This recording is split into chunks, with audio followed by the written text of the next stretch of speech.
अस्सल सोलापुरी इडली खायची तर सुधा इडली आणि सुधा उपहारगृहातच, आणि तेही चटणी आणि सांबार भरपेट.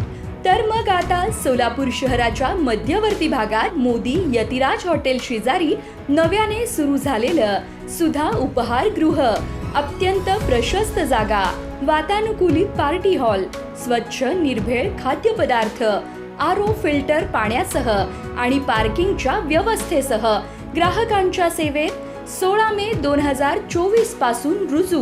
नाश्ता सकाळी 7 ते दुपारी 3:30, महाराष्ट्रीयन थाळी जेवण दुपारी 12 ते 3:30. 1965 पासून गुणवत्ता, दर्जा आणि चव एकच, हीच किणकी परिवाराच्या सुधा इडलीची खासियत.